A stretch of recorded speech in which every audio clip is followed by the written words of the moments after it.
mulai, mari kita berdoa terlebih dahulu. Berdoa dimulai. Berdoa selesai, memberi salam. Assalamualaikum warahmatullahi wabarakatuh. Waalaikumsalam warahmatullahi wabarakatuh. Baik, terima kasih ketua kelas. Apakah hari ini ada yang tidak hadir? Hari ini ada semua. Oke, baik.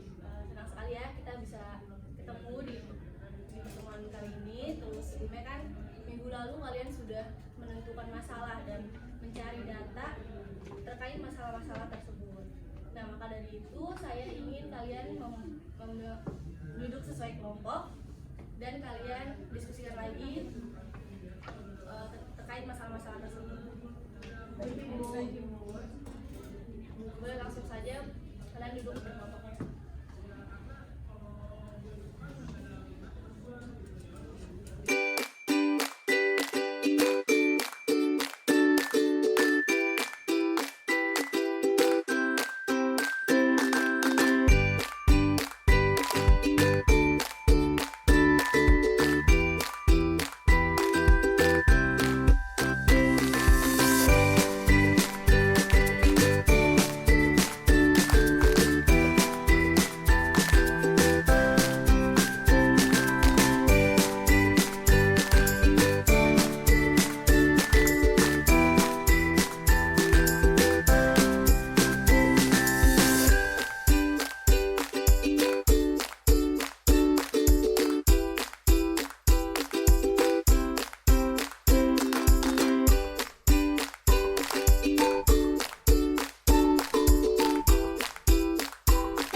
Oke, karena diskusinya sudah berakhir, Ibu mau dari masing-masing kelompok, perwakilan dari masing-masing kelompok memaparkan hasil yang sudah kalian dapatkan.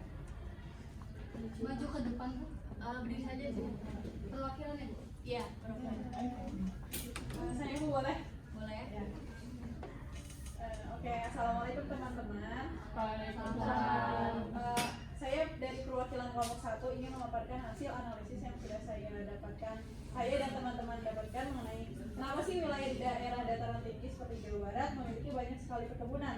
Nah, menurut data yang kita temui ini ada beberapa faktor yang berkontribusi terhadap banyaknya perkebunan di dataran tinggi. Salah satunya itu adalah kondisi iklim yang sejuk dan lembab.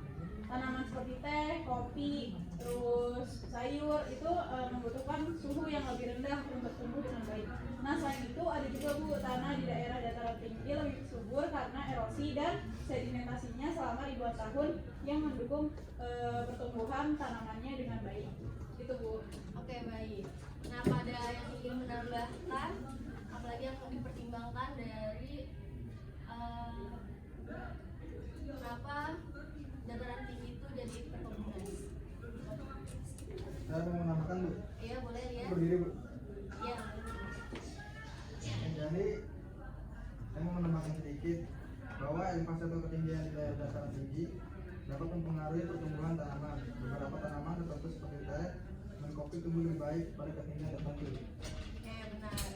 Nah, ketinggian ini juga menjadi faktor penting dalam pertumbuhan tanaman. Nah, dengan menganalisis faktor-faktor ini kita bisa memahami mengapa wilayah di daerah dataran tinggi seperti Jawa Barat banyak sekali perkebunan. Nah, apakah ada pertanyaan lain atau pendapat lain? Kalau tidak ada, kita bisa melanjutkan ke kelompok selanjutnya. Oke, karena tidak ada, kita langsung lanjut aja buat kelompok 2. Silakan perwakilannya. Saya Bu. Ya, saya. Assalamualaikum warahmatullahi wabarakatuh. Waalaikumsalam warahmatullahi wabarakatuh. Saya Syarifah Nurhanisa dari perwakilan kelompok 2 akan menganalisis data yang kelompok kami dapatkan mengenai mengapa wilayah Jakarta menjadi pusat pertumbuhan bagi daerah sekitarnya, yaitu Jabodetabek. Salah satu alasan utamanya adalah karena wilayah Jakarta memiliki banyak peluang kerja dan lapangan pekerjaan yang menarik. Banyak perusahaan besar dan pusat bisnis berada di sini. Selain peluang kerja, infrastruktur yang baik di Jakarta juga berperan penting. Ada transportasi yang efisien seperti jaringan jalan tol dan transportasi umum yang memadai. Selanjutnya juga ada aksesibilitas yang menjadi faktor kunci. Jakarta memiliki akses yang mudah ke bandara internasional dan juga pelabuhan, sehingga memudahkan perdagangan dan pertukaran barang.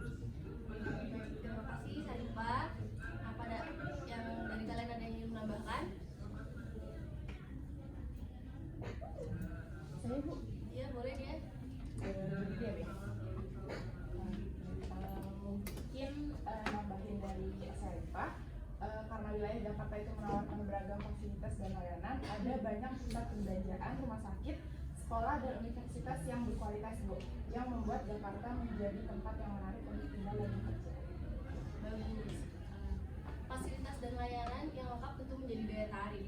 Nah, dengan menganalisis faktor-faktor ini, kita dapat memahami mengapa wilayah di Jakarta ini menjadi pusat pertumbuhan bagi Jabodetabek gitu. Nah, oke, kita langsung lanjut aja ya ke kelompok 3.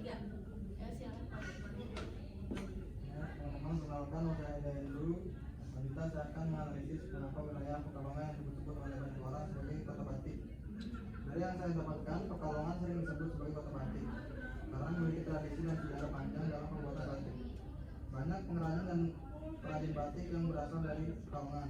Selain itu, Pekalongan juga dikenal karena desain batik yang khas. Motif dan warna batik Pekalongan memiliki ciri khasnya sendiri. Yang diakui secara internasional dan Pekalongan memiliki industri dan pameran batik yang terkenal.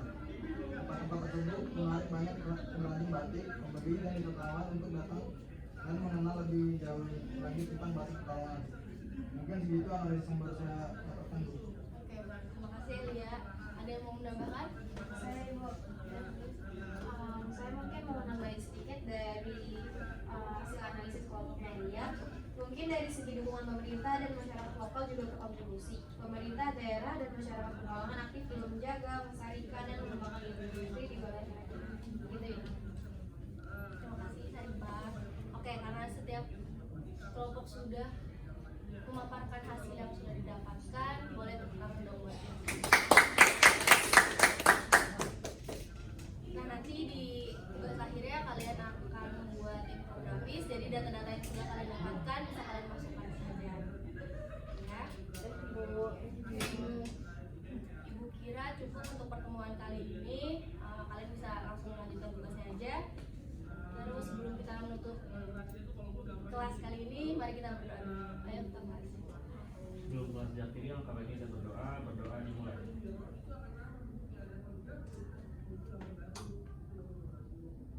Berdoa selesai, memberi salam.